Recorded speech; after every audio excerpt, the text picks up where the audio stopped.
Well, hi, everybody, and welcome back to the Ascension Playground. This is your friend Ursie. And today I am so excited. I'd like to talk to you about what is a Starlight Report. And if you received a report from me, it is all based on the great work of Bernadette Brady. She's a top level astrologer, and she researched how the ancient Egyptians would look up into the heavens and basically at the moment of a baby's birth, have an idea of what are the energetics for the babies, you know, who's going to help them from the underworld, from the ancestors, and who will help that little baby from the immortal gods. So we have two stars that stick with us our whole life, almost like spirit guides, but she can actually also track the whole lifetime of a baby. So you have stars of your youth, stars of your adulthood, stars of your later life, and then the Hearthstone stars. Let's try and say that Hearthstone stars.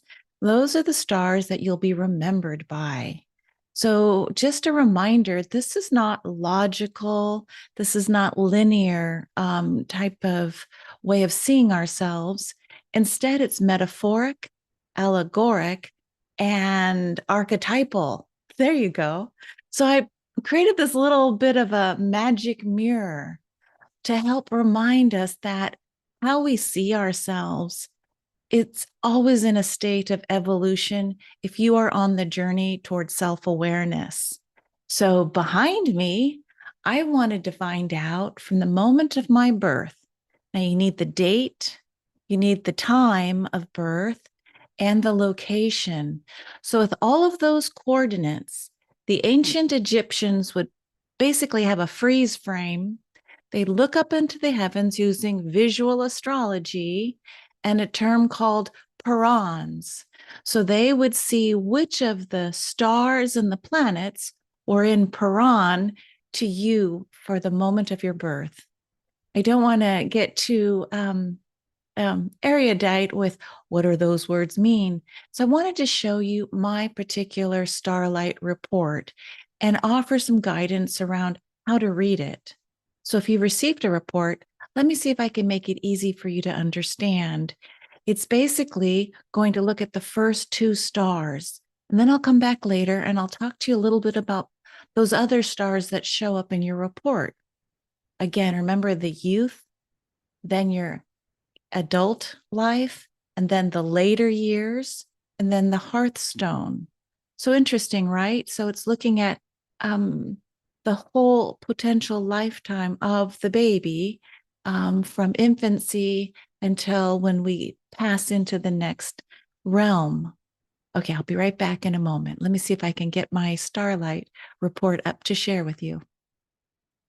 Okay, so if you have signed up to receive a free Starlight report, and I have all your information, you'll get a document. And basically, let's see if I can point. So, a Starlight report, returning the stars to astrology. So, what does that even mean?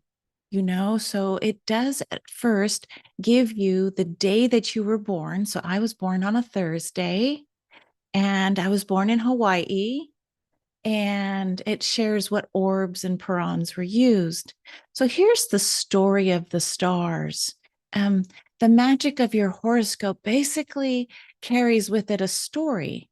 And this is something where when people talk about fate and predeterminism versus free will, I look at it as, wow, you mean there's these stars that are here to help support me or bring awareness to why I am the way I am and what's happened to my life. Like, why was it the way it was?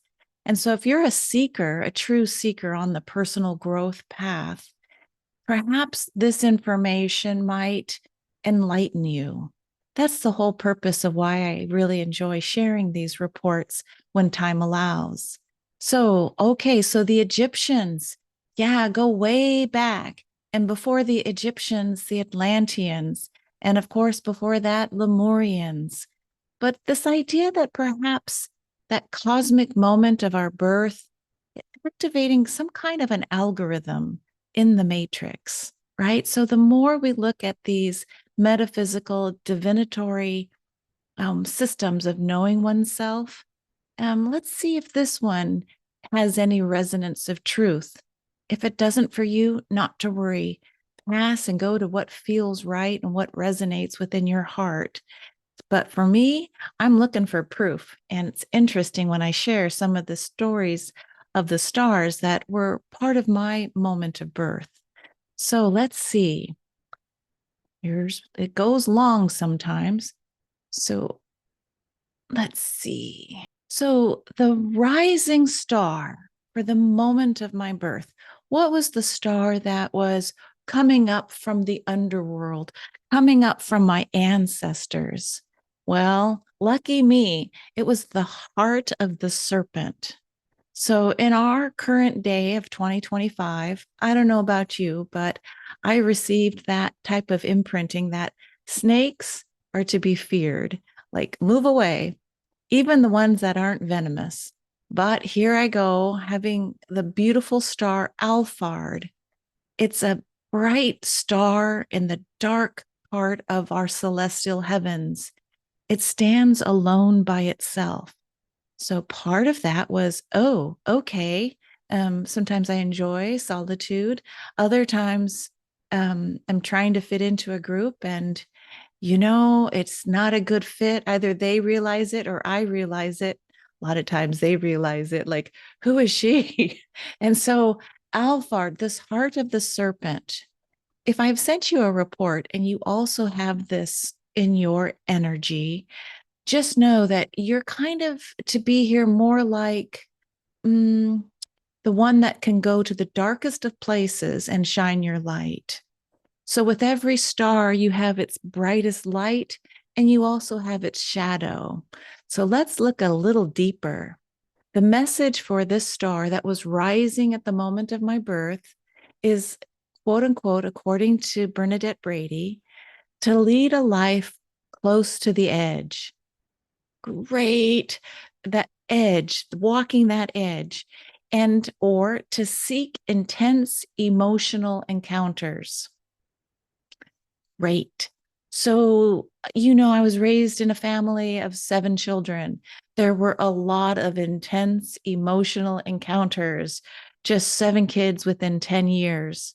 Fortunately, I was the second born, so I practiced my rulership and domination over my siblings, whom I was asked to help raise, might I say. Anyway, it helps also to explain the parents I chose, mom and dad with his issues and mom with hers. So those intense emotional encounters, this is the way things rocked for me at the moment of my birth. All right. So the heart of the serpent. And so it goes on to say, the serpent through Alphard, this beautiful star, can hold great wisdom. That's on the plus side. But it also is a star that I may have an impulse to strike, and so you may see this mild mannered person on YouTube, but boy, I can point to a handful of times where if you feel like you were protecting your young or fighting for a good cause to protect others, there is this striking opportunity that I know I carry in me. Like, you don't want to mess with this, okay? But it helps me to sit with myself and say, is this true or not? So remember, the heliacal rising star comes from my ancestors, and it's sitting in the biggest constellation in the heavens. So, it sits in the constellation of Hydra. And so it's the great water snake. And the story there is in ancient Asia, we'll call it Asia. They thought that when you died, the soul would return into the mouth of the snake, only to go through the snake and then be reborn through the tail. So it's this idea of, since it's the largest asterism or constellation in the heavens, Hydra carries some very ancient wisdom with it. But Alphard, being the heart of the snake, well, that's carrying an even more intense, what does the heart of the water snake mean? And what does the snake in the heavens do? And so it's part of that old mythology of who was there at the beginning of time. This beautiful constellation with this fixed star, I know was there. All right, so here we go. So, what's the heliacal setting star mean? Okay, so get this idea that imagine yourself as a circle. So, the moment of birth, there's that rising star that came from the ancestors. But then at the top of the heavens, when you were born, comes a star that's your setting star, your heliacal setting. So this is the gift from the immortal gods. You remember Mount Olympus, Greek and Roman mythology. So it's the archetypal energy of what gift was I given from the ancestors and what gift was I given from the heavens? Well, I was given a gift with a star named Deneb Adige. Okay, that's a little Italian there. So Deneb itself means tail, and Adige is connected to, let's say, the birth part of the flying swan. So Cygnus is the name of the constellation, and the birthing spot is Deneb Adige. And the Cygnus, the swan, has a correlation to Isis. And so Isis and so many of these ancient temples would set the opening of the temple or the doorway into the temple and coordinate it so that it flowed when Isis or this beautiful swan star came into the heavens. So that light would come through and fill the temple with this idea of the divine feminine. She was the one that put her husband, brother back together again. You might remember the story of Osiris. So Osiris's brother Seth cut him into pieces, and it was through the magic and alchemy of Isis who knew how to put him back together and resurrect him from death, so to speak. And then going further and having a son named Horus with her brother husband. All right, I might be getting off on a different track, but what does the star Deneb Adige as a gift for the moment of my birth mean? Throughout my life, I will have the ancient wisdom of the snake energy, which is calling in the divine feminine. Remember the wisdom of the night. And this is Deneb Adige from the swan saying this is the shaman star. So what is a shaman really? It is the one who is seeking. It is the one who's willing to go on to that adventure of life, to really look under rocks or travel out, whether it's physically or mentally, but to try and understand, who am I? Why am I here? And then where am I going? So the shaman, before the shaman actually is of service to others, takes their own journey inward and sometimes backwards. So it's inward, backwards, and down. It's quite the opposite of the way we would like to go. Oftentimes we want to go out and up and beyond. So this is kind of the opposite. So if you have this star, Deneb Adige, also connected with your birth energetics, you can actually engage with the star, the fixed star in the constellation of the swan. And so let's see. This is the gift or treasure from the heavenly realms. They also call it my daemon. Well, I don't want to say demon, but daemon is different, right? So this is again the star that stays with me. And so what does the shaman star say? It's to seek the hero's journey. It doesn't mean I want to be a hero so much as it is as there's got to be more. This impulse, like it's more than just TV, shopping, and what's for dinner, right? It's got to be more than that. It's got to be more than what is that? the gopher that comes up every day. Anyway, I'm forgetting what that little analogy is, but it's got to be more than being on the hamster wheel. So this star is focused and forceful. Oh, good. But also spiritual. Great. So focused, spiritual, forceful. I think if you set out on a journey, it's not for the wallflowers. It's for the ones that'll say, like, I'll try it. Let me jump in or dive in or catch that ship, right? So the Egyptians saw this star as the exit of the birth canal of Nut. That's the great starry sky goddess. So Nut or Nut, it just means that that was the name of the dark, the night. So already I'm getting a sense of everything that was vilified by the, let's say, the male patriarchy paradigm. And it's nothing against, but it's the antithesis of. It seems like I'm carrying that with me. The dark, the night, the magic, the forceful, not the good little girl that sits there in the corner and says nothing, right? So let's see, what else do they say? You are willing to take the hero's journey. You're willing to undergo the journey of self awareness. You'll be actively seeking awareness.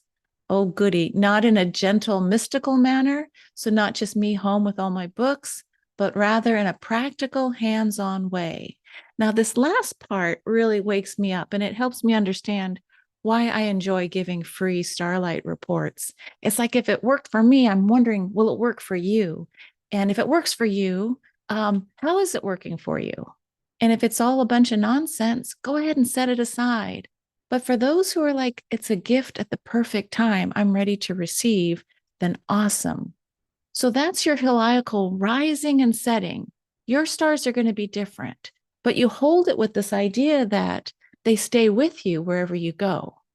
If you can get out of the homogenized imprint that each of us received from our culture, from our families, if you went to church, from our schools, if you get out of that and just say, okay, I'm working with serpent energy of the divine feminine and a shaman star. Show me more. Let's go. Now, it's interesting. I want to add, but it's not written by Bernadette. The hero's journey, if you think of Odysseus, the whole thing around going out in order to eventually come home. And so there was this meandering path. There were times where you're disillusioned, you were mesmerized, you were not on your path, but eventually waking up and traveling out, all to come home. And interesting, when he came home, home was not rosy and what you thought it was going to be.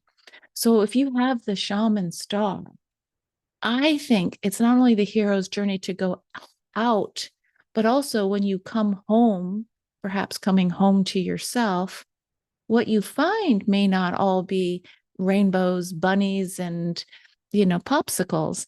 There could be a lot of thorns, and there could be a lot of work still to come into balance of being home. Okay, everybody. Well, that's the first part, just understanding heliacal rising, coming from your ancestors, and heliacal setting. And these stars were from like a visual snapshot of where you were on Earth, the moment, the location, the coordinates, and looking out visually and saying, okay, this is the fixed star that was rising, and this was the fixed star that was coming down from the heavens. And if you just use those two stars and didn't read any further, great place to stop and just tune in. How does your star's allegory and archetypal energy resonate with you if these two stars have been with you? And guess what? If you decide to take the next step and, okay, sit in meditation and invite them into a conversation with you, they can reveal themselves with ease and grace for the highest good of yourself and others. Talk to me. Let me know more. How is it that I'm carrying the shaman star and the serpent energy? How will you guide me into this chapter of my current life? Tell me more. Okay, everybody, let me stop sharing for a minute.